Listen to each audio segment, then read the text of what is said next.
Beware. This meeting is being recorded. Hey. I'm gonna be right back. There's a rabbi Sorry. with a jacket on. He just came in from outside. Rabbi, cold? We had a meeting this morning pretty early at the temple for the endowment committee. They're coming up. We're working with the Life and Legacy from the Jewish Federation on a campaign to get people to put the temple into their will. I see. Which has not been very successful in the past. So we're trying to create a strategy to improve that. Okay. Even if it's a minimum, it counts, you know. I know they encourage, when I was on the board years ago, they encouraged the board members to at least do a minimum of that, you know. Okay.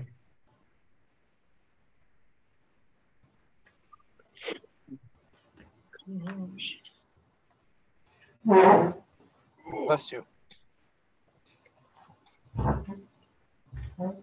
Who's that? Can't see. Is it 11? That's Skinny. That's Skinny. Skinny. Skinny is showing an interest in Torah study relatively late in life. How old is he? He's about 10. Oh, okay. And, hey, Skinny.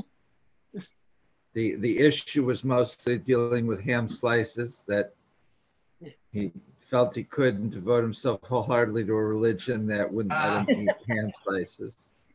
Where does he get ham slices? Or pig ears. Oh. But now he says as he's getting older, his priorities are changing. Oh, okay. Nearer my God to thee, huh? What is his name? Skinny. I didn't hear that. Skinny. Ah, okay. He's cute. Can everyone see and hear me okay? Yes, sir. Yes. Yes, sir. Let us begin if we can. Wait, prayer. Okay. Ready? Baruch Baruch atah Adonai Eloheinu melech haolam asher kiddushanu b'mitzvotav v'tzivanu b'divrei Torah. Blessed are you, Adonai, our God, ruler of the world, who has sanctified us with your commandments and commanded us to endure the words of Torah. Amen. Okay.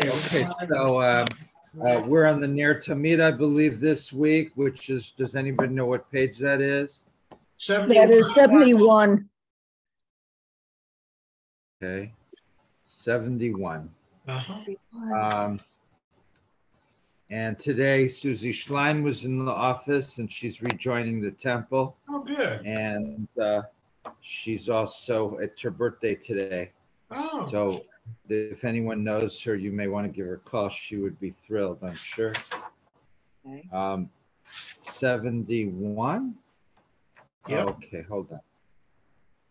And the pig volume. Okay, 71, and here we are. Yes, okay.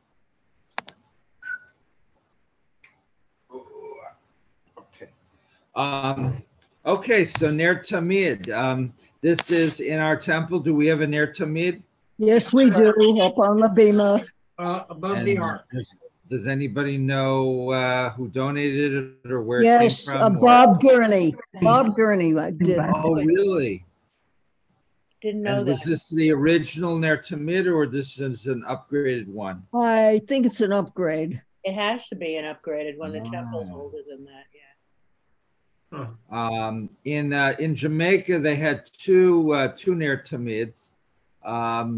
They had emerged about 100 years before, the Ashkenazic and Sephardic congregations. And so they moved into the Sephardic building, and then there was an earthquake, and then they had to rebuild it. So they had the two Ner Tamids, so they hung them both up. So you're not restricted to necessarily just one Ner Tamid. But why would you have a Ner Tamid at all? Well, I don't that's Evelyn? understand what was, I don't understand the question. Why do you need it? Why do you want a Ner Tamid in a temple? It's in the Torah. Because it's in the It's a Torah, it commandment. was required. it was Okay. a whole that's what we read today or yesterday. Okay. Or whatever. Okay. Good. That's so. There's reasons in the Torah why the temple had a fire and why a synagogue would have a Ner Tamid. Does it have any special significance to you personally or to us as a congregation? I mean, when you walk into our synagogue, is the Ner Tamid something that's particularly important, notable, noticeable, anything like that, Marcia? I think it's comforting to know that that light is there and it's always there. It's a symbol of the longevity, the endurance, and got to think of all the adjectives to put in there.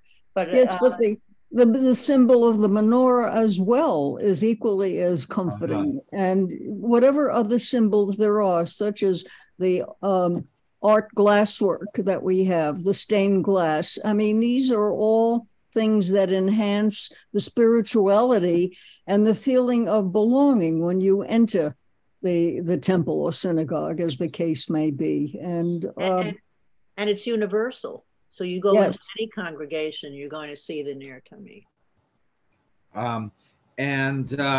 I remember just a few weeks ago, I turned out some of the lights for the candle lighting. And then when I turned them back on, I only turned some on because I wanted to see if we had a little bit less light, if that might create a more relaxed atmosphere for the rest of the service. But I just randomly turned on half the lights and left some of them off. And one of the ones I left off was the menorahs. Oh. And somebody pointed it out to me, I think during the service or after the service, the menorah, or during the service, the menorahs weren't on. And so having those menorahs on, even though it's not necessarily directly related to anything we're doing at that very moment, is quite important. Yeah. Put a label where the switch is, so you'll remember next time. Is not the Ner Tamid wired separately? The Ner Tamid is wired separately. It's the menorahs that are one of those switches. The Ner Tamid, you don't have a switch to turn it on and off because it stays on. Of course, it's not a fire, it's a light bulb. So at least in the old days, the light bulb would eventually burn out. And then you'd notice, the light bulb, the Ner Tamid. Don't you usually change it so often, a certain time? You could preemptively change it before it burns out. Now, of course, with the LED lights and so on, these things can last 10 or 20 years before they burn out. So, they last so long. It says that they don't last 10, 20 years. You lie.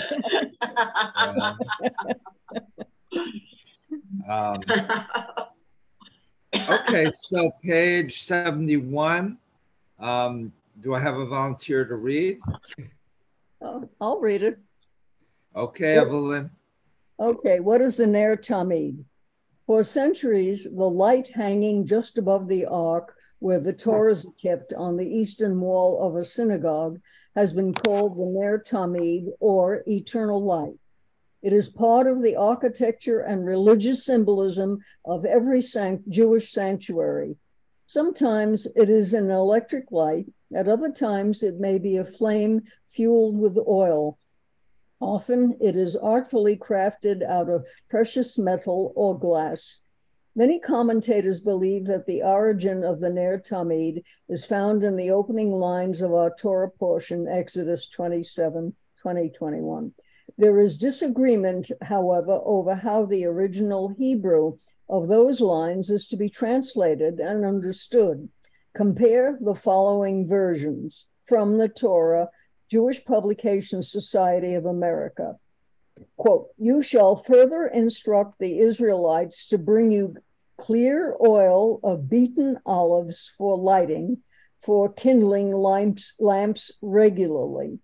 From the Jerusalem Bible, Doubleday and Company, quote, You are to order the sons of Israel to bring you pure olive oil for the light and to keep a flame burning there perpetually. Unquote. From the Living Torah, R.A. Kaplan, translator, says, you, Moses, must command the Israelites to bring you clear, illuminating oil made from hand-crushed olives to keep the lamp constantly burning. Okay, thank you for these three. Stop right there. I don't want you to read too far because this is a good, let's just take a look at these translations. First of all, the Jewish Publication Society, as we know, has two translations. This is the original one from 1917. There's also one from the 1980s. Then the Jerusalem Bible, that's a non-Jewish translation. And then the Living Torah, Arya Kaplan. If you want to look in my book, Contemporary American Judaism, I spend a couple pages talking about Arya Kaplan, presumably a distant relative of mine, but, definitely a genius. He died very young, but in his short life, he produced a tremendous amount of Judaica, including a very interesting translation of the Torah called the Living Torah. So what is the main point of these three translations? How do they differ? What is Harvey Fields trying to show here? Well, the first one says for kindling lamps regularly, whereas the second one says burning them perpetually. There's a slight confusion there. What is regularly as opposed to perpetually? Regularly could be irregular at times, in other words, whereas perpetually is don't ever let the light go out. Okay, good. So regularly and perpetually are different. And what's the other major difference? Constantly burning? Well, that's the same thing as perpetually. Olives. Olives. That's consistent Okay. with all three. The first one mentions olives. The second one mentions olives. The third one mentions olives. Yes. Okay. But there's a difference between one of them and the other two. Beaten olives as opposed to pure olive oil. Beaten olives. No. I'm thinking about something else, I guess. Okay, Evelyn, does anybody know? If not, Evelyn, you can read the next paragraph. Okay. It is clear from these three translations that there is a disagreement as to whether one light or many lights are to be kept burning. Okay, stop. There you go. So the first one, it says for kindling lamps, and the second and third say to keep a flame, and the third one to keep the lamp. So the second and third clearly imply that there's one light. The first one clearly implies that there's more than one light. And that's why I started up my story this morning with the Jamaica story, that they had two Ner Tamids. So that was the connection that I was trying to hint at without stating it. Sneaky, Rabbi. That's sneaky. Sneaky, yeah, well, Rabbi. That's I'm trying to hint to draw out your deductive thinking, the Sherlock Holmes, your inner Sherlock Holmes. So that's the question. Okay, Evelyn, you can keep reading. Okay, in one version, the words Ner Tamid are translated lamps regularly. In the other two versions, the translation refers to one flame or one lamp. So which is the correct translation of Ner Tamid? Is it one light or many lights? Did it always burn, or was there a specifically designated time when it was kindled?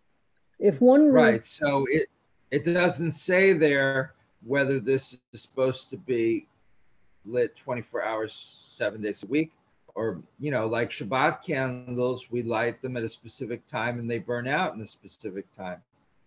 So it could be like that. Okay, sorry, Evelyn. No, that's all right.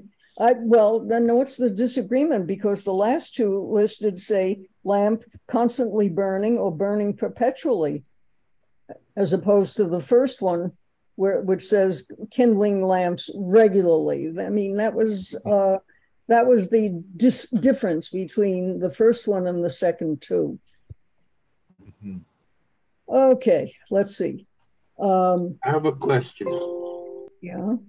Is it Yes. possible that the translators were influenced by their own experiences? That is, in their synagogue, how it was done. They're not supposed to be. I mean, the second group is not Jews, so they could, but sure. I mean, it's very hard. Your base. What are you basing a translation on?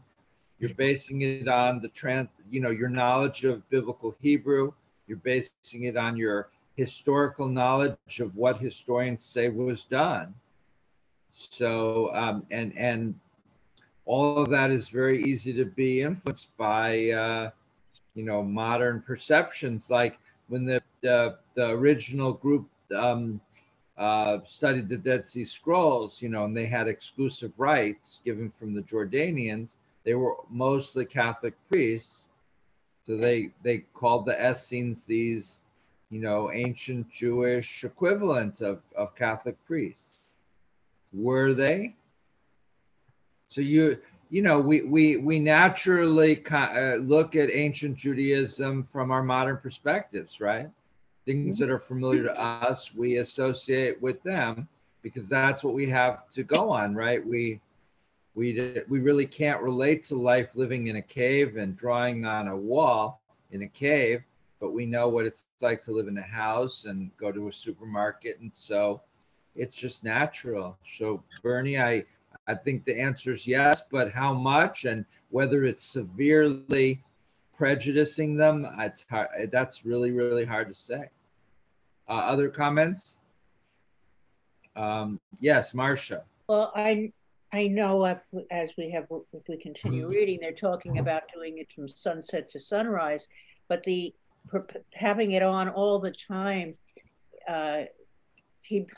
eliminates the error of not having it lit at the right time. If you keep it on all the time, then you don't worry, have to have a person in there at sunset and sunrise on the minute to flip the switch, basically. So I think that's why it's been reverted to the perpetually keeping it on. It's more of a cover all basis, like celebrating the high holidays for 2 days, And remember, it was harder to keep a fire lit 24/7 then than to keep a light bulb lit now. Yes. Even if you have the fire hazard, someone would have to be perpetually there to make sure that nothing dire happened if it were lit 24 hours a day. Whereas if it were lit from sunset to sunrise, someone could be in attendance as such. So you got cultural differences there that make it difficult for us to agree or disagree with what happened way back then, as it were. I would imagine that years ago, that would have been when they had gas lighting. Gas lighting, that's one word, that they would have been gaslit near Tamids in older congregations, in the 1800s, 1900s, wouldn't you think, before electricity? I'm not sure when electricity happened exactly. That would be very interesting to see how they did that in the early years. Yeah. Whale oil, possibly even before gaslighting, Yeah. We didn't have access to olive oil. Yeah, now you go down to Costco, you can buy a big gallon jug of olive oil for a few dollars. Right. But remember in the story of Maccabees how difficult it was to get purified olive oil that had been sanctified by the Kohanim. It took a week. Yes, Bernie. May I assume that since virtually no one uses olive oil today, that everybody is in violation of the commandment, no matter what it translates to?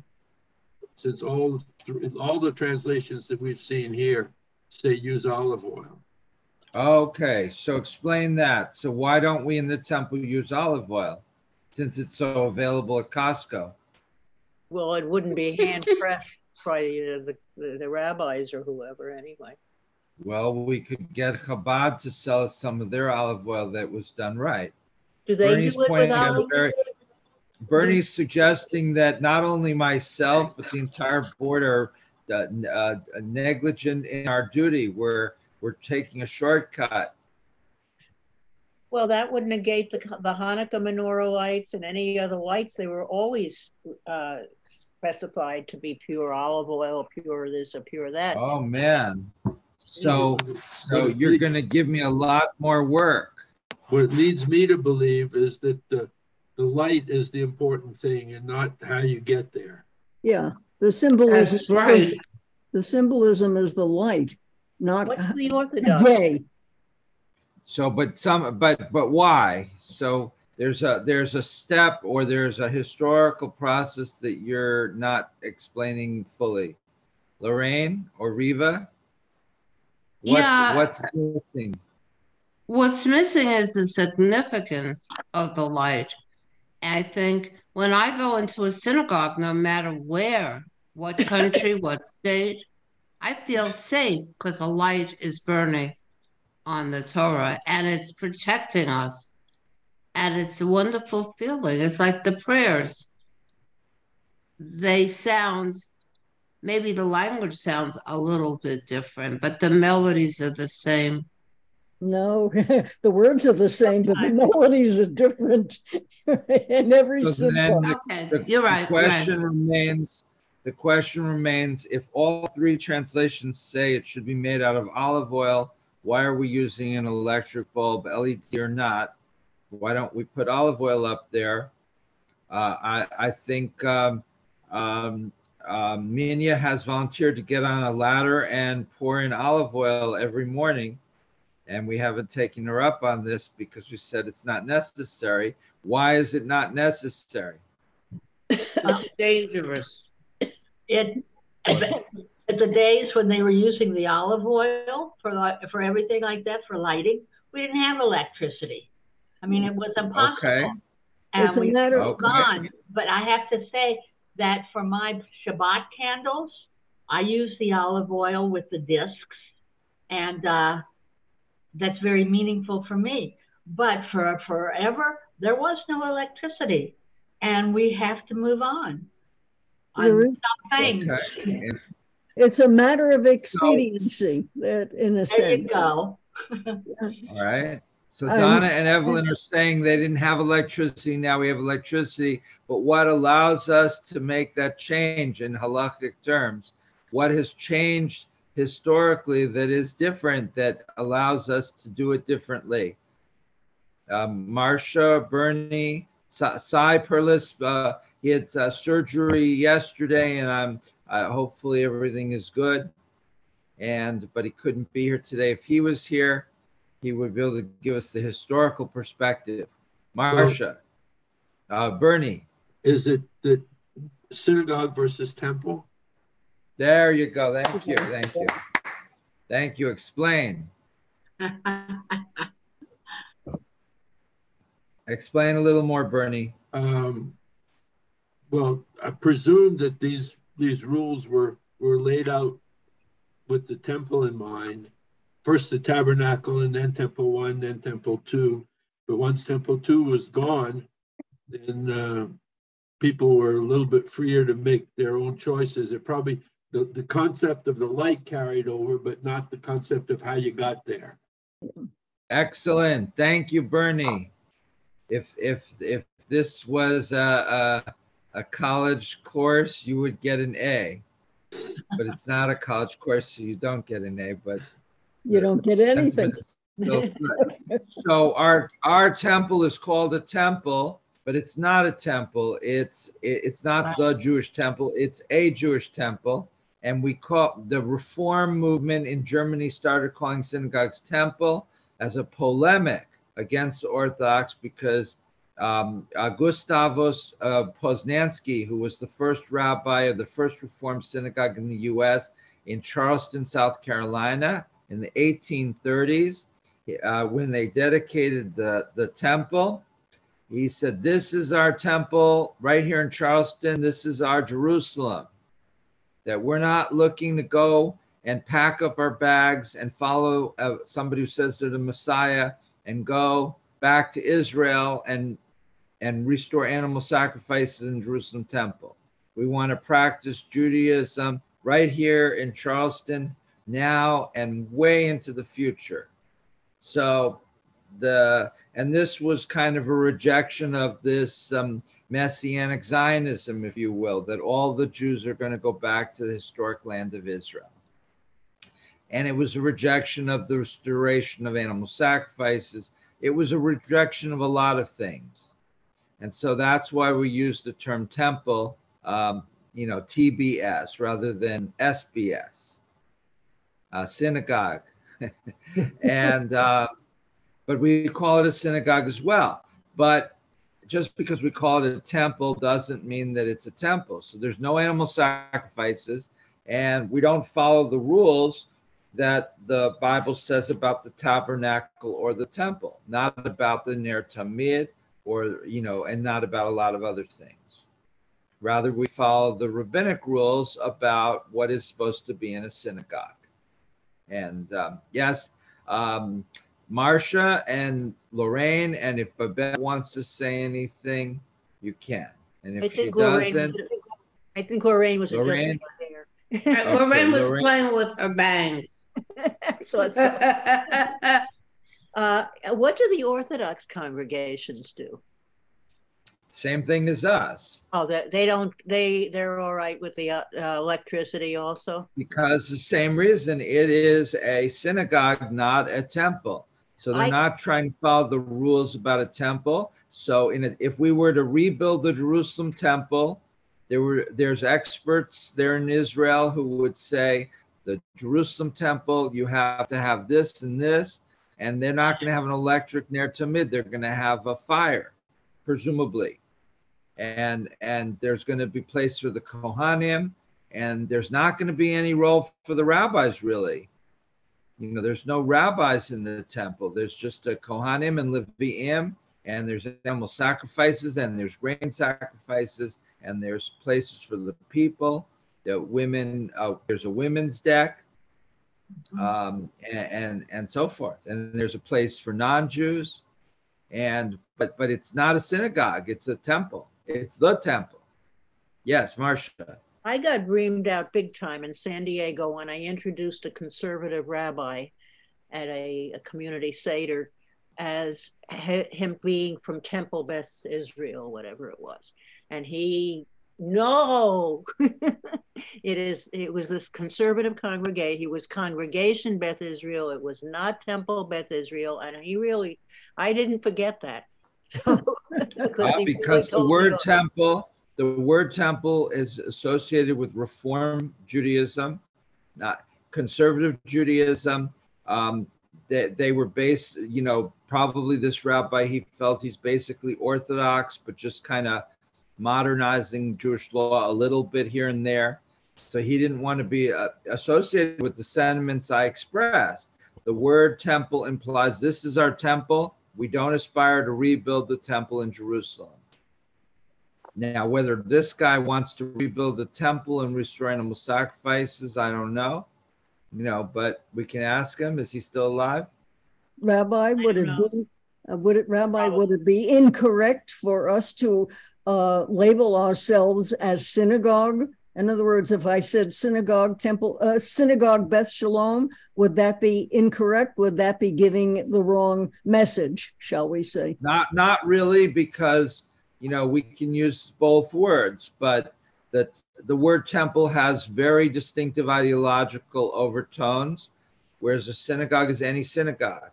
Mm-hmm. And any synagogue, as Marcia asked, you know, an Orthodox synagogue really wouldn't be much different than ours. I mean, they have the Torahs and the Ark, they have the Ner Tamid, they have the yard site board probably. The only thing they have separate seating for women. Women are in the back or out the door. But other than the mixed seating, which if it was empty, you wouldn't really notice, then I don't think there's any difference. Yeah. Rabbi, I have a question. Did the rabbinate exist while the temple in Jerusalem existed? Or did the rabbinate develop after the temple was destroyed and the diaspora occurred, and so we needed leaders as such? Well, that's a great question. So during we talk about the late Second Temple period. So the late Second Temple period is from the Maccabean revolt to the destruction of the temple. So Maccabean revolt was about 168 BCE, and the destruction of the temple was 70 CE. So that's 168 years before and 70 after. So that's about what, 235 years roughly. So correct, right? Yes. So it's a little more than 200 years. And during that time, you had, according to Josephus and Philo and others, you had three major groups: the Pharisees, the Sadducees, and the Essenes. The rabbis who developed after the destruction of the Second Temple claim that their origins go back to the Pharisees.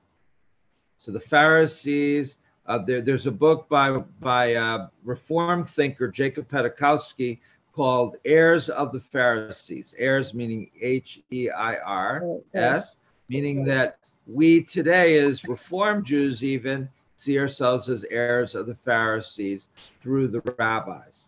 So were there rabbis? I guess it depends how you define rabbis. But there were groups other than the people in the temple, absolutely. The Sadducees are very closely aligned with the people in the temple, and the Pharisees were less so. So there was a group developing, but were there synagogues? Apparently some. Did they have prayers like we do, or were they more like JCCs? Hard to know. So things were kind of developing, but we don't have a lot of evidence. And what a lot of the texts that we have come from the Talmud, which were presumably rewritten or re-edited later or written down from oral testimony. So it's very hard to know. So the answer to your question is maybe, sort of, probably a little bit. Rabbi, there's a very good book. There's a wonderful book by E.P. Sanders, who just died, about Judaism in this period. It's about 800 pages, and it would be great for adult education. Hint, hint, Riva. I have a comment, Rabbi. I belong to, yes, Steve. To an organization called Congregation Beth Torah. It was considered a Reformed temple or synagogue, but they called themselves congregation rather than temple, rather than synagogue. And I'm not sure exactly the reasoning, other than the fact that they didn't want to be classified as Reformed, but somewhat classical, not classical, but a little more conservative rather than. Right. So there you go. So, and where is that synagogue, Steve? Overland Park, Kansas. Okay. So the people in Kansas are planning to go back to Israel and rebuild the temple, even the Reformed Jews there. So, and Steve may go with them. So maybe if he does, he can still run Zoom from there. And he may actually zoom in from the temple grounds itself, and you'll be able to see the cow as it's being prepared for the sacrifice. So we're very excited for this possibility. And here's the Skinny, I'm sorry. I dropped poor Skinny. Oh, this is the book I was talking about. It's called Judaism, Practice and Belief, 63 BCE to 66 CE. It is Very fat. 800, Yeah, very fat. 1,000 People 892 tired. Six just inches under wide. 900 pages. What we could do is have Lorraine read it and summarize it for us. Absolutely. Yeah. And you can see that I've been studying it very, very carefully. Very, very good. Bernie. I have an alternate explanation for Steve's question. Okay. When I moved to the Valley in 1999, there was a temple in the East Valley called Temple Beth Israel.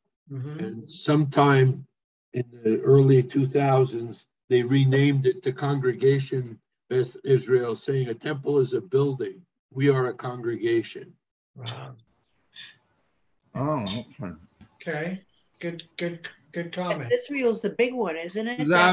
So that's a different distinction. That what's important is to be a community, a congregation, not a building. Got it. That's a very interesting perspective. So it evades the issue. Also, it would appear to an outsider that they're trying to get rid of any overt connections to the reform movement. And, you know, as denominationalism has faded, a lot of congregations no longer want to be so closely associated as reform or conservative. So that may have been part of their underlying motivation, but they didn't want to say it. So they came up with a very good excuse. But I don't know. Lorraine, Riva, Donna, Minya, comment, anyone? No. Steve? Okay, Evelyn, back to you. We can read some more. Okay, if one reads the original Hebrew sentence in context with the sentence that follows it, the meaning of the Ner Tamid becomes clear. We are told, you shall command the Israelites to bring you clear oil of beaten olives for lighting, for kindling the Ner Tamid, continually burning lamp. Aaron and his sons shall set them up in the tent of meeting outside the curtain, which is over the pact or the ark, to burn from evening to morning before the Lord. Okay, and there now it says them. And what does that mean? And his sons to set them up, lights or what? How many lights? Mm-hmm. Yeah, them is plural. Yes. So we're back again, a little confusion there. Their translations, it seems, are not overly accurate at times. Well, read on. It's the next sentence. If you read the next sentence, it tells you. Yeah. In context, it becomes clear that the Ner Tamid of the Mikdash was a lamp with several flames. How else can we explain the word them appearing in the sentence after the command? The lamp with its multiple flames stood in front of the ark curtain and was lit every evening at sundown and kept burning through the night until dawn. It is the only other reference within the Torah to the Ner Tamid. We are informed that this lamp with many flames had its own 7-branched lampstand, menorah. Later, during the time of the Jerusalem temple, the Ner Tamid was also called the Ner Ma'aravi, or Western Light, because it lit up the Holy of Holies containing the Ark of the Covenant, which was on the western end of the temple. It became the custom to light 6 wicks of the menorah from sunset to sunrise, and to keep one of its wicks burning tamid, continually, 24 hours a day. When the temple was destroyed by the Romans, they carried the menorah off as booty to Rome. Perhaps as a reminder of the temple's Ner Tamid, a light was kept burning in each synagogue. At times it was placed near the western wall facing the ark, which was on the eastern wall. Sometimes it was placed in a container on the eastern wall near the ark. Eventually, it became the custom to hang it just above the ark. For early Okay. Let's stop there. So there's a lot to unpack here. Who wants to explain what we've just read a little bit? Donna? At the beginning of it, where it was the lamp of many lights, Right. could have been 2 to how many hundreds. But I think they focused it back down into the menorah, and that's what I got out of that was that's what it turned out to be, was the menorah being lit. So the menorah in the temple had how many lights on it? 7. Good. So there's 1 there and 6 more. Right. So that's called in Hebrew a menorah. A menorah means any like lamp or light. Lampstand. But this is the temple menorah. And so when we talk about Hanukkah, we really have to specify that it is a Hanukkah menorah, or also called Chanukiah, because it has 8 plus 1 rather than 6 plus 1. So we're not talking about that now. We're talking about the 6 plus 1 or 7, and that's the menorah. Okay, and then it also had another name, Marsha. Hanukkah. No, that's the Hanukkah. the Ner Tamid was also called, right. Ner Ma'aravi. Ma'arav is like the western wall. Ma'arav. In this case, the western light. And it's because the sun sets in the west. Is that to do? And that's where the menorah was, in the western part of the temple. So, which was facing the ark that was in the eastern wall. Right. Okay. And the western wall that still exists in Jerusalem was the supporting wall at the western side of the temple. So if you would go up, onto the Har HaBayit above the western wall, there would have been the western wall of the actual temple, and inside there, then you would find the menorah.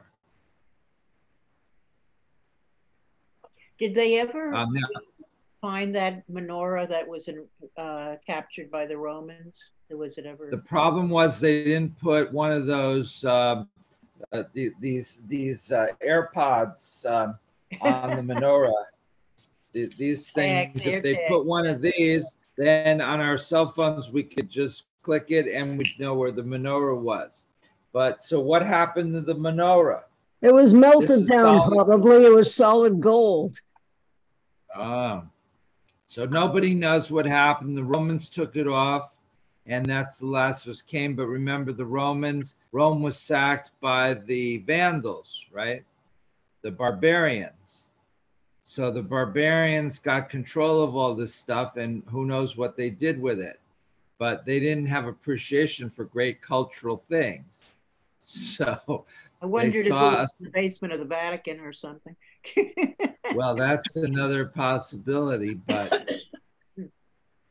I heard the Pope may try to sell it off on eBay quietly. But if it goes up for sale there, please let me know and we'll try to put in a bid. But Evelyn is right. It was probably just melted down for gold by the barbarians. Or by Titus carried it away. Maybe it was just melted at that particular point for either jewelry or for their own temple adornment. I don't think so, because the Romans had a lot of historians, including Josephus was around. They would have said something about that, right? I assume, but who knows? Yeah. I think as long as you had the Roman culture there, you had historians watching around. I think it's afterwards, when the barbarians took over Rome, they sacked Rome and they burned it down, that the historians that were there at the time were killed or ran away. And so then the barbarians just did what they wanted to. That's my theory. But Marsha's going to lead a group that's going to investigate the basement of the Vatican, looking for that menorah. Okay, so the point is the menorah was where the lights were.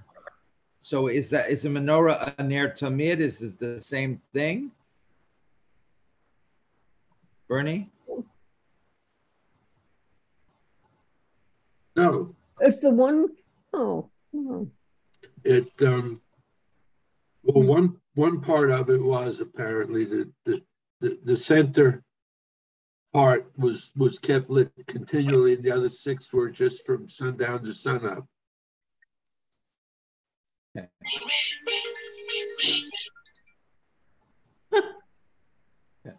Okay, Evelyn, back to you. okay. For the early rabbinic commentators, the Ner Tamid and its fuel, the clear oil of beaten olives, were powerful symbols representing the Jewish people. For example, they point out that the prophet Jeremiah says that God calls the Jewish people a verdant olive tree, fair and with choice fruit. What, the rabbis asked, does Israel have in common with an olive tree or with the clear oil of beaten olives? The answer is not a happy comparison. The life of the olive, the rabbis explain, is a hard one. It dries and shrivels while it is still on the tree. Then it is cut down, crushed, ground, and pressed until it yields oil. So it is, the rabbis claim, with the history of the people of Israel. They have been beaten, chained, imprisoned, and surrounded by those threatening to crush them. Enemies constantly endanger them. Yet they have survived because they were loyal to God, asked God's forgiveness for their errors, and repented their wrongdoings. In this interpretation, the Ner Tamid, with its beaten olive oil, symbolizes the cruel oppression Jews have endured and their constant faith in God. Like the Ner Tamid that burns forever, the Jewish people will survive forever despite their persecutors. Okay, stop right there. So this is now switching topics almost, and we're now talking about the Jews and the Jewish people in comparison to olives. So we're olives, like the olives, and being an olive is hard, and you're constantly discriminated against and pushed around and pressed and shriveled, and so too the Jews. Comments?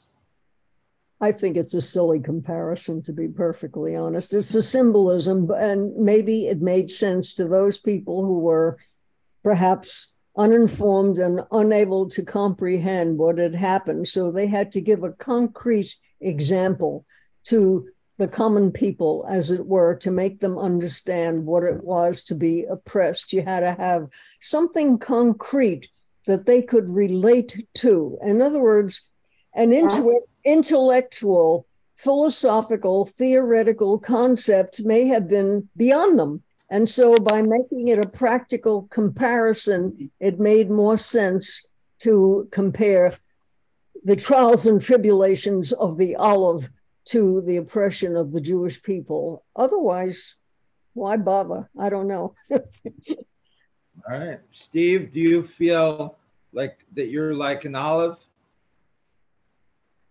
Do I feel like I'm an olive? No, I don't think so. Pickled and salted. I don't want In to a be bad way. Like, what does it say? The olives. I don't want to be crushed or beaten. Okay. Don't they And use so, don't they use and you don't feel that you are. Babette. Don't they use other symbols like pomegranates, for fertility? Okay. And there were other Right. symbolic, Yes. There's fruits and vegetables and things. And isn't it so that somewhere in this that a woman who wanted to conceive should eat a certain root or something, fruit and vegetables. So this is just one of several comparisons, and this is the most, maybe the most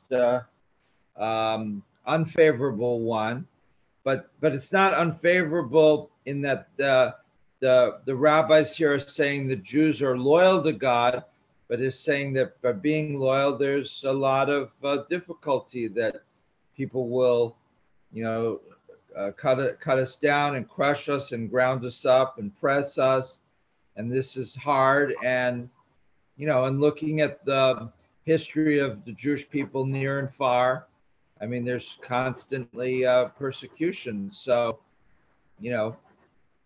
it seems to hold, but Steve, at least for one, doesn't feel like he's an olive.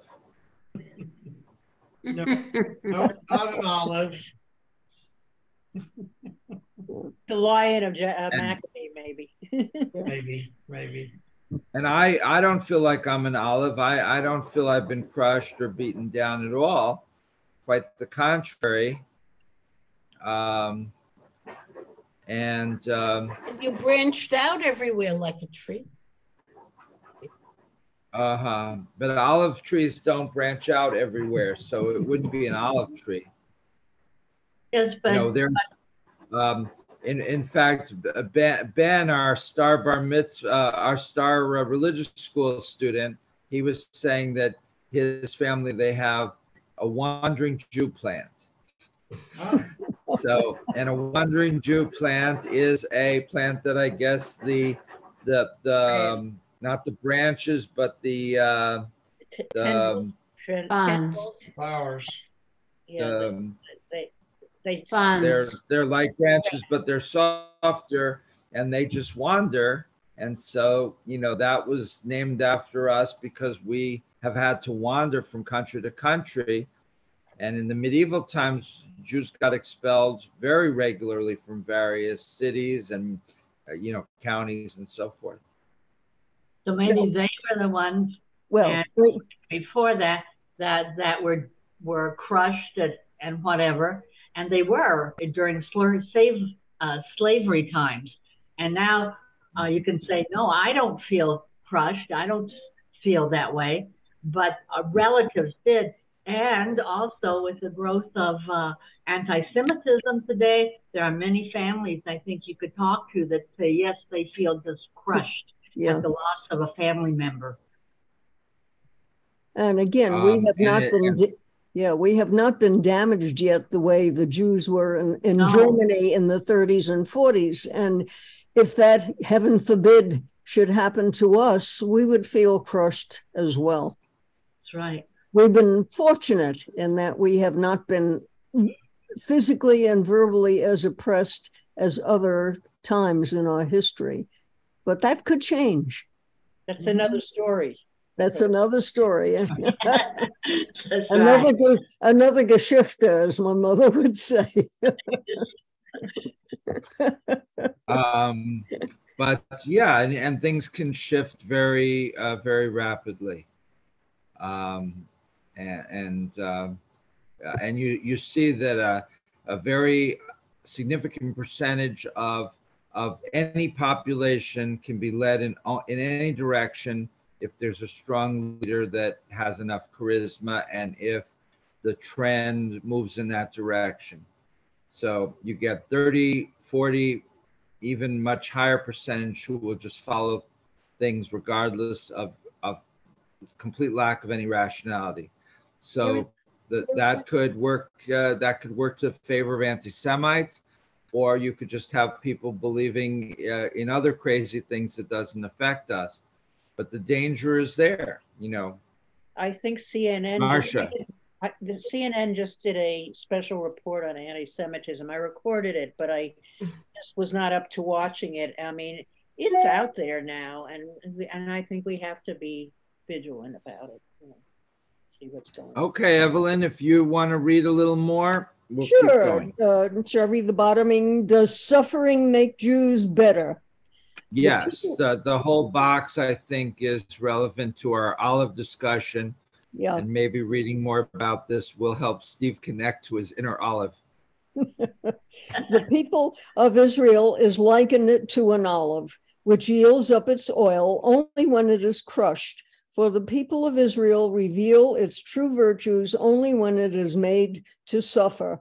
Yeah, Yaakov Shmuel Kakis, 1672. Oh my, well, that's going back a bit. Israel's suffering, a barometer. And just because it was always a minority, Judaism has become a standard of measurement to the level of morality. How the Jewish community was treated by its nations among which it lived has always been a measure of the extent to which right and justice prevailed, for the measure of justice is always its application to the few. Leo Beck. Pride in Jewish suffering. The story of the Jews since the dispersion is one of the epics of European history. Driven from their natural home, scattered by flight, persecuted and decimated, shut up within congested ghettos, mobbed by the people and robbed by the kings, outcast and excommunicated, insulted and injured, this wonderful people has maintained itself in body and soul, has preserved its racial and cultural integrity, has guarded with jealous love its oldest rituals and traditions, has emerged renowned in every field for the contributions of its geniuses, and triumphantly restored after 2,000 years of wandering to its ancient and unforgotten home. What drama could rival the grandeur of these sufferings, the variety of these scenes, and the glory and justice of this fulfillment? Will Durant. Yeah. Okay. So here we have three perspectives on Jewish suffering. The problem, of course, is Jewish suffering was not an American thing, and we're all young enough to have, you know, avoided much or most or almost all of it. So we don't feel this same sense that people just a generation or two ago felt, even in America, but certainly elsewhere. So what do you think about these three, which are quite different? The second one I'll point out is Rabbi Leo Back, who was a prominent Reform rabbi in Berlin before and during the World War II. I have a question. I don't. Yes, How Bernie. did we get from the custom of lighting a light in the synagogue all the time to Jewish suffering? We always Excellent question. And I've tried to make that shift clear. So we started talking about the Ner Tamid in a synagogue, and that brought us back to the menorah in the temple, right? And the menorah in the temple was lit by olive oil. And then we talked about the midrash in the Talmud, where olive oil is or olives are seen as the symbolic representation of the Jewish people. And then we're talking about how olive oil is crushed, just like the Jews are crushed. And that led us to discussion of persecution and anti-Semitism of Jews. So that's how we got from one to the other. It was an artificial segue. You think? I don't think it was artificial. I mean, I guess everything in the Talmud is, that's how the Talmud moves from subject to subject. But the burning of the oil is olive oil, and olives are seen in the rabbinic literature, and at least in this one midrash, as a persecuted. What is an olive? Is that a vegetable or a fruit or? It would be a fruit. It would be a fruit. Whatever it is, it has a seed. It's crushed and ground and hurt. And even when it's left alone, it shrivels even while it's still on the vine. So it's considered by the rabbis to have had a lot of problems, and therefore to be very comparable to Jews. Marcia. I think the Jews have made an art of suffering. It's in our DNA, or so to speak. I mean, I remember somewhere in there in Fiddler on the Roof, and they refer to it as, you know, it always winds up being a problem to the Jews in the long run, whatever happens in the world, you know. So. Well, but I'm gathering from all of us here, including myself, that we don't really feel that today, and we don't feel that that is likely to be true in America, and it certainly has not been our lived experience. Scholars talk about lived religion, so it's one thing to read about it in a book, but it's another thing to live it. And I don't think any of us feel that we're particularly discriminated against as Jews in a vicious way like is described here. Therefore, yes. You know, Evelyn kind of even suggested this, we should let this go. You know, this is not relevant to us. Riva. Yeah, I have a problem with the first bold section in that box. It says, "Does suffering make Jews better?" You know, I don't think we need to make Jews a poster community for suffering. There are other minority groups that have suffered, you know, to a vast degree, or also, and the first one that comes up for me is indigenous people, where there's been enormous suffering, you know, throughout not just the United States, but other parts of the world too, where there are indigenous people. They've been brutalized repeatedly and killed and tortured and whatever. I think I don't like the idea of Jews being defined by their suffering. Obviously, they've experienced a lot of suffering, but I don't think it should be their defining. I agree. They should be defined by their accomplishments rather than by what they have personally suffered. There are, as you point out, there are many other peoples on earth that have suffered by being conquered and either forcibly converted or killed, either way. But it is what the Jews have accomplished. I'm thinking what the Jews have accomplished just in the last century and a half in terms of their discoveries, their accomplishments in terms of, let's say, medicine or astronomy or whatever it is. They are intellectually curious and therefore inquisitive enough to try and find out why and how to improve mankind. And this is a trait that is typical of Jews as well as other cultures. We're not the only one, we're not unique, but somehow it has been concentrated. I think it was Rabbi Moss who pointed out the number of Nobel winners that were Jewish. And so you realize that these are extraordinarily motivated people.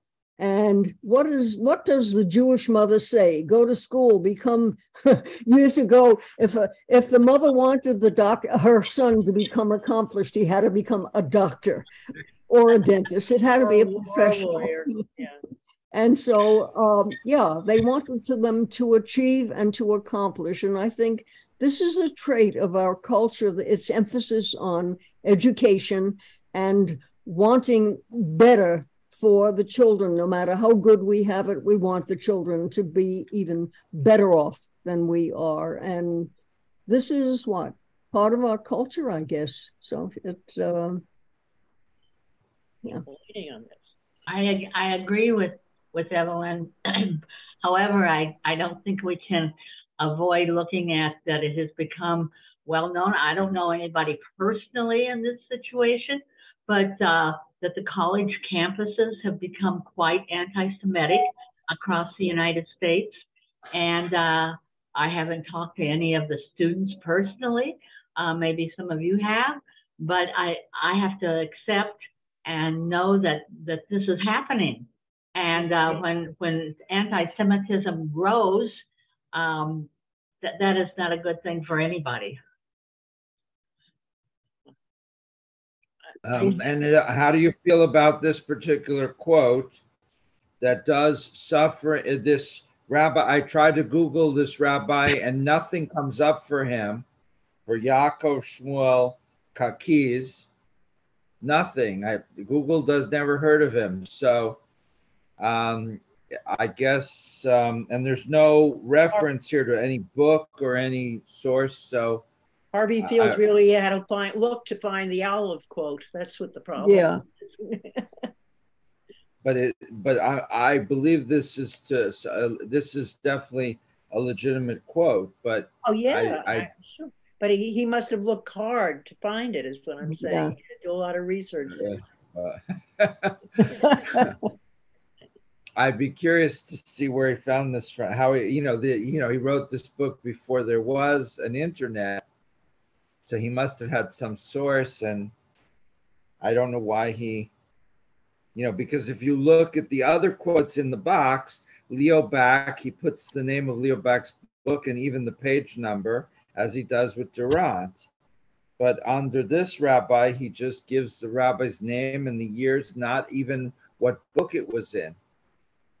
So that seems very suspect.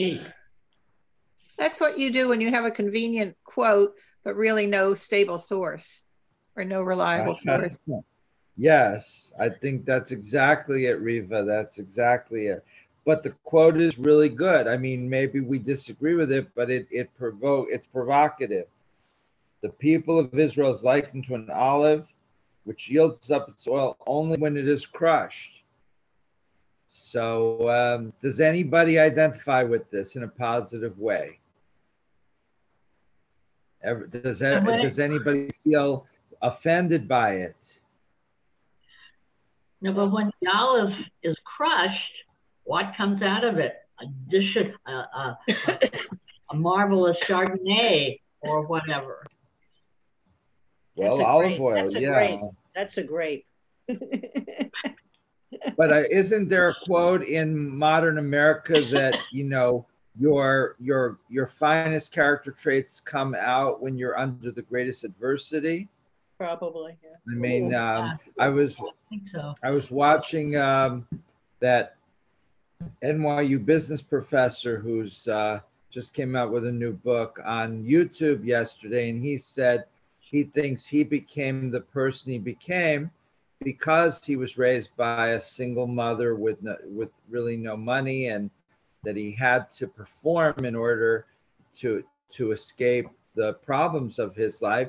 And he said he wouldn't have become the person that he is if he'd been raised by himself.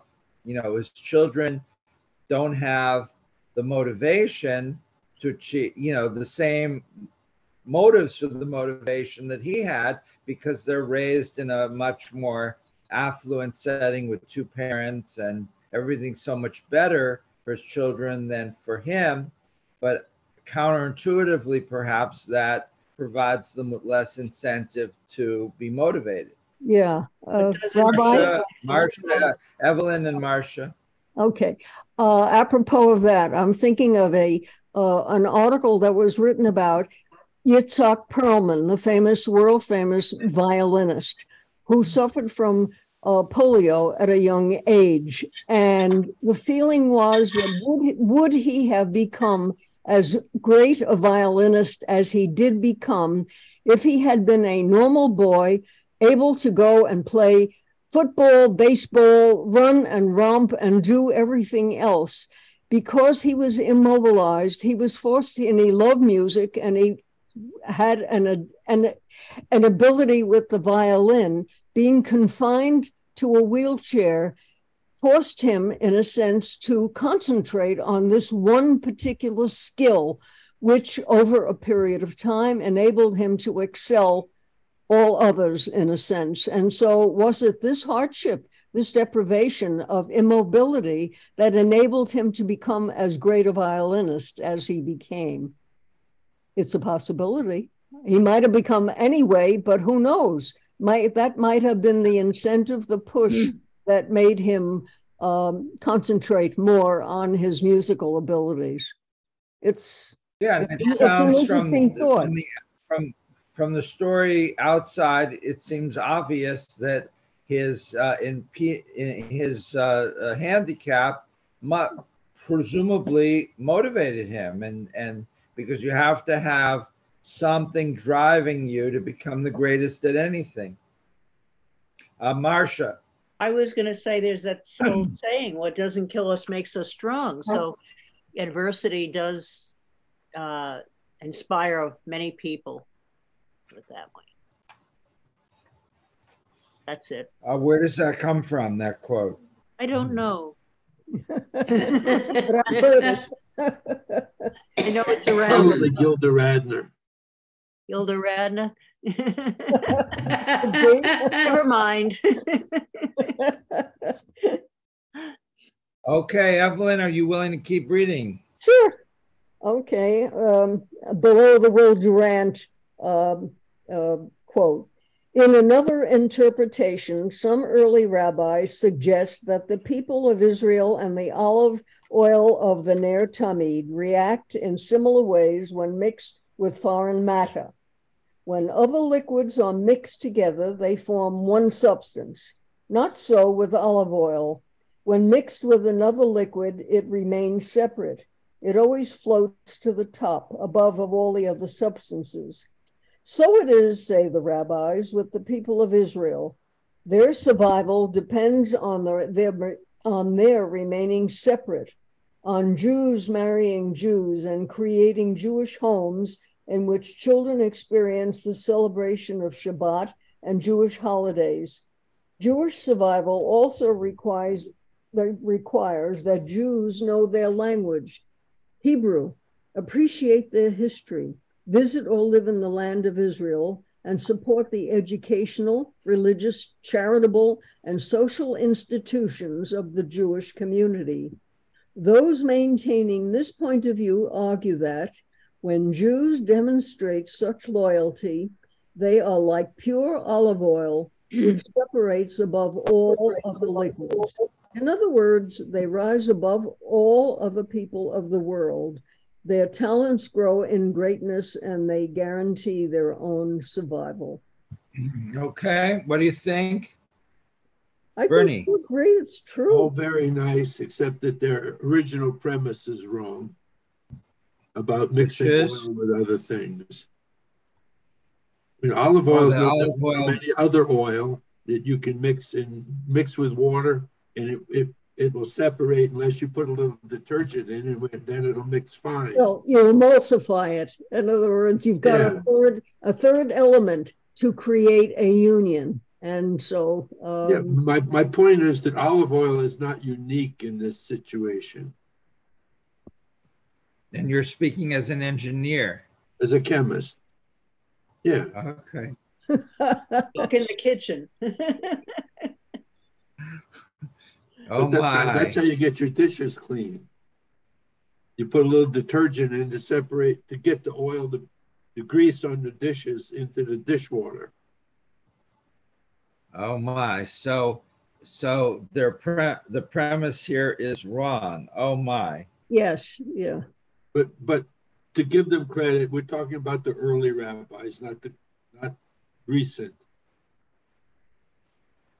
So if I made that mistake in a sermon, it would be much more egregious than if the rabbis 1800 years ago made that mistake. Right. They didn't have the same chemistry knowledge that I can call Bernie at least. I'll say, I've got a sermon Friday. I want you to proof it from a chemical point of view.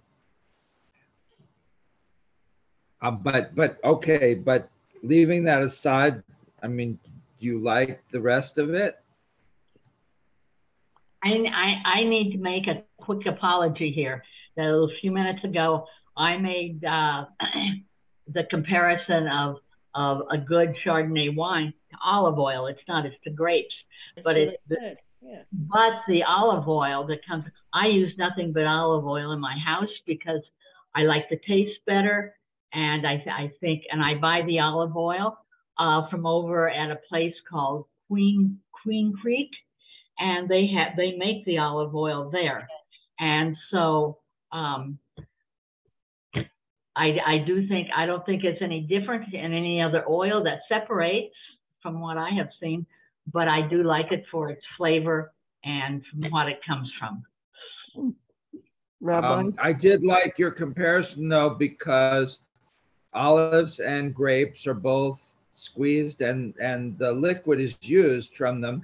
And true. Harvey Phillips doesn't make any reference to the grapes, but obviously olives and grapes are the two fruits or vegetables or whatever they are that would have a comparison. And so at some point that would make a good sermon to compare the two.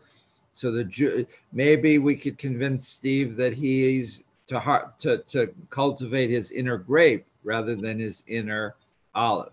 Yeah, Rabbi. But you know that. So I liked your reference to the grapes, even though we didn't pick up on it. Evelyn. The concept here of keeping a separate culture and ghettoizing oneself. In today's world, particularly in the Western culture, where the Jews are free to move into general society, but that also enables them to become educated, to make money, to be a fully participating member in our society.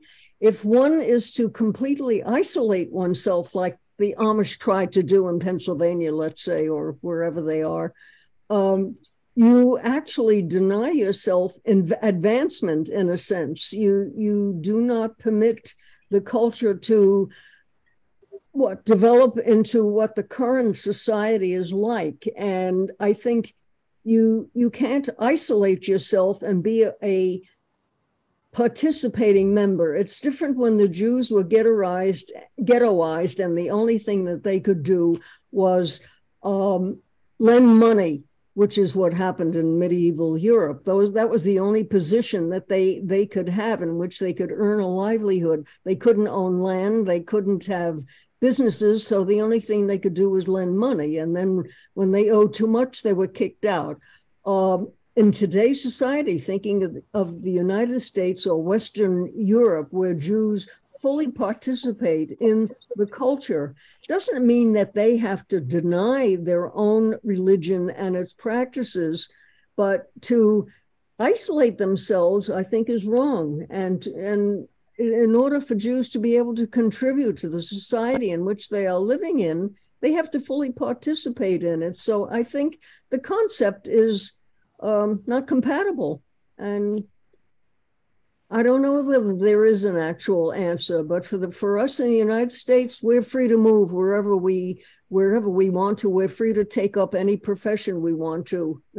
It's we are part and parcel of this particular society as such. And where do we isolate ourselves? We go to our own temples or synagogues.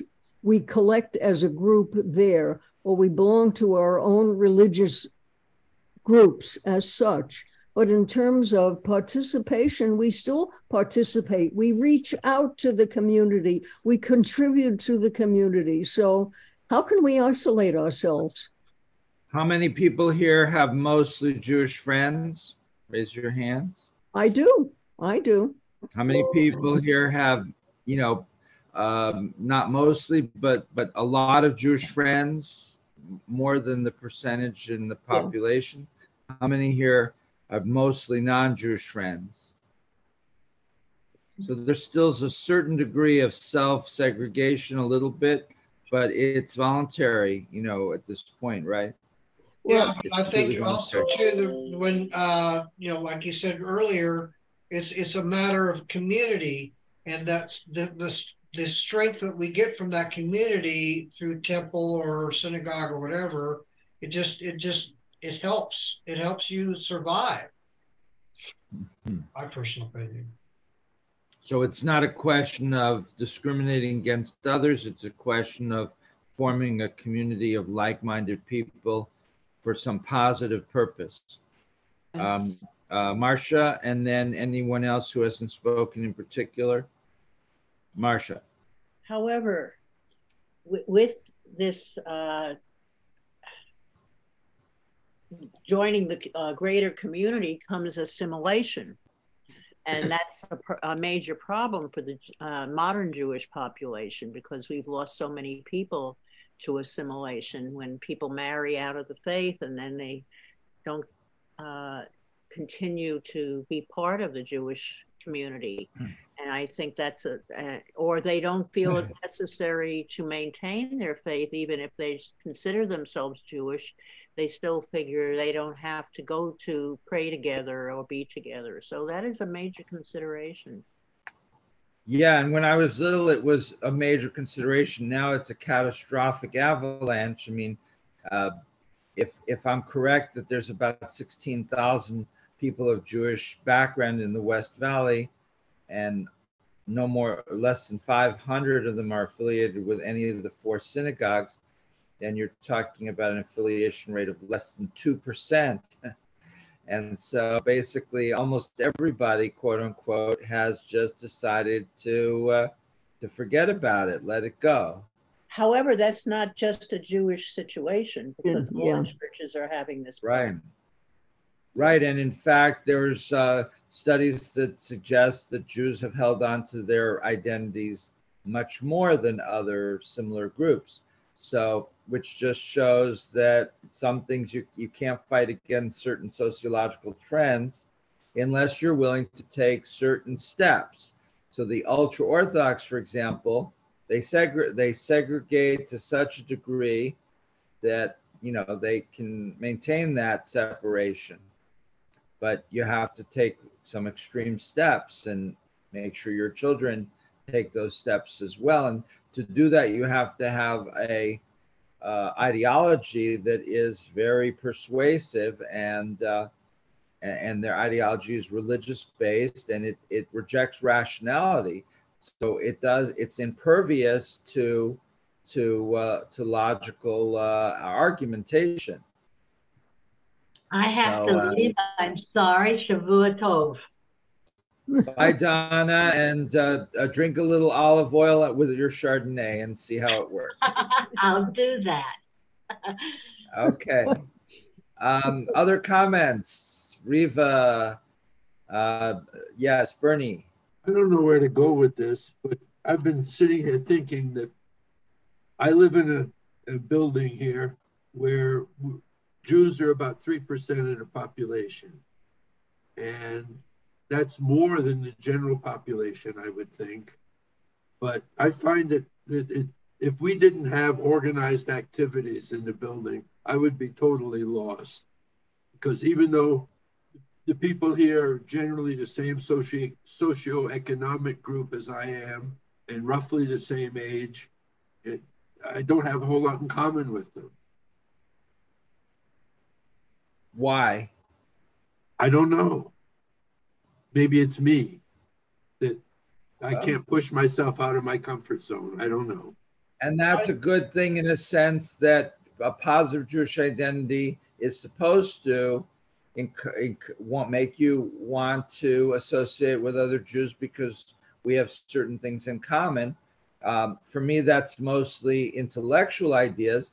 But for example, in our sisterhood, it's probably mostly more of a social, cooking, cultural kind of a thing. But whatever it is, for different people in the Jewish community, there's something about Judaism that may not be strictly theological that binds us together, even if olive oil doesn't work like that. Yeah, the proof of the pudding there is that all of the shalom groups that exist in the various surrounding communities where you have many, many Jews, maybe 20, 50 times as many Jews who belong to these social groups who do not wish to be bothered with the ritual or the expense of belonging to a synagogue or temple, whereas they have the camaraderie and the kinship of belonging to an organization where other Jews exist. Right. The common history of the holidays, Pesach and Hanukkah and all of that. And so for them, that's enough Jewishness as far as they're concerned. And that's potentially a critique of my demographic efforts, where I said that less than 2% of Jews in the West Valley are affiliated. I'm talking about the 4 synagogues. I don't include shalom clubs. And so somebody would say, but but you don't include the Shalom clubs. They're just as legitimate as these synagogues, more so. And so, so I guess it depends how you define, what is Jewish identity, what is Jewish culture, what is important, how important is religion, how important is it to have a synagogue with a building and a rabbi and a secretary and all of this. And they would presumably argue that it's not important, that what's important is Jews getting together with other Jews and schmoozing, right? There was a book a while ago about American Jews called Schmoozing. and I would argue that that's not enough. And that's contrary to my understanding of what Judaism should be. But I'm not an objective party in this. I have my views, and I also have my my biases. Okay, Riva, Lorraine, Minya, Steve. Lorraine's got okay, Lorraine. Okay, I have been holding this piece of paper for another group that I belong to. It's called the Women's Discussion Group. We're all Jewish women. It's a spin-off from the Shalom Club in Grand. And if I could have 5 minutes to read this, because I think so much of the things we're talking about right now, this was written by my grandson, who's now in graduate school, who's going to be 26 this month. And this was written for his confirmation. And the topic was, I am a Jew. And his name is Jared, and this is what he said. I feel very uncomfortable with the idea of sharing what Judaism means to me in a public way, especially not in synagogue, in front of a rabbi, a cantor, and a congregation, people who most probably have a much stronger and much more obvious connection to Judaism than I do. I rarely go to synagogue. I complain the few times a year I have to. I don't keep kosher or celebrate most of the holidays. No one in my household spouts off Jewish sayings or eats even gefilte fish. Had to throw that in. The state of Israel, the supposed sanctuary for Jews everywhere, won't recognize me as Jewish on account of my Christian mother, even though, and it's even worse, I don't know if I believe in God. His mother is Catholic. She has retained her Catholic heritage, but they raise the children Jewish. It's a new Jewish way of doing things, I guess. But here's the part that really gets me. It is precisely these failures to conform to a traditional Jewish identity that I believe makes me so Jewish. To be Jewish is to struggle, whether it is to grapple with God like Jacob, to survive like Jews have been forced to do for centuries, or to wrestle with your own identity. I might complain about going to synagogue, but I'd feel terribly guilty if I didn't. Not because I feel the need to prove my Judaism to my parents or God or the world. Certainly not because the Torah commands me to, but because a part of me feels at home there, despite my reluctance, my boredom, my doubts.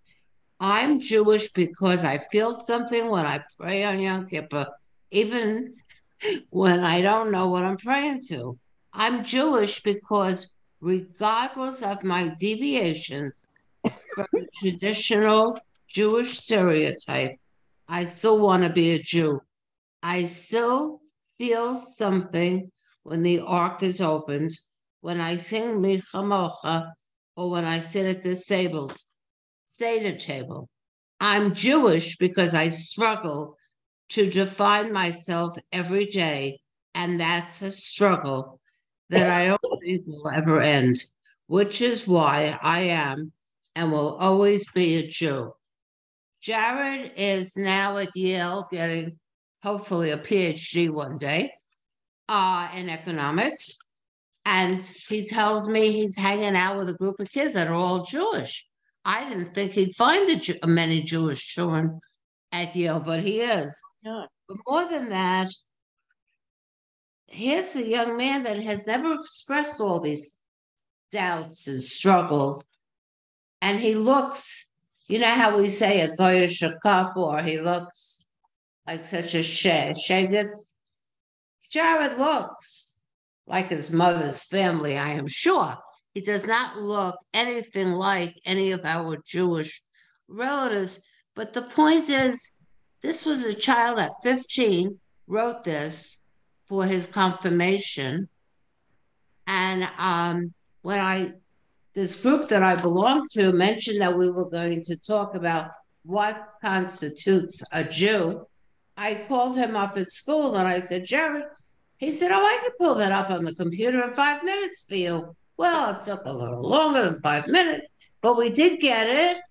I shared it with Reva, my soulmate, and of course my husband and his other siblings. But I just thought it was so insightful. This is a young man who did research and who opened up his heart and soul to say how he feels. So thank you for giving me the time. Beautiful. And he'll be happy to know that I shared it because he said I could.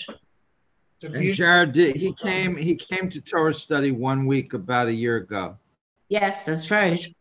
Yep. But now that we're on Zoom like this, he could come every week.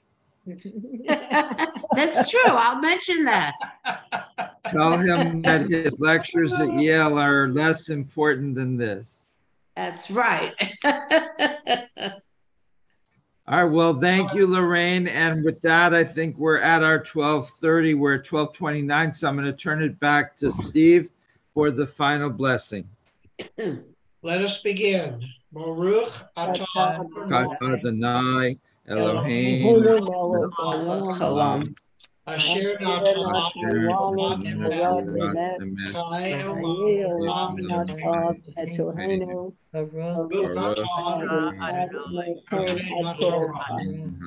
is Adonai our God, ruler of the universe, who has given us teaching the truth and planted within us the eternal life. Blessed is Adonai, giver of the Torah. Amen. All right, everyone. Reva, you probably have some announcements, I presume. No? None today. Okay. Don't forget Friday night, there is a potluck at 5:15, and then we will be honoring our Kavod Award winners, Bonnie Lawmeyer and Pam Katz, and that starts at 7. So we hope to see everyone there. Thank you. Any other final comments by anyone? Interesting discussion. Yes. All right. Take care, everyone. Bye. Bye. Bye-bye.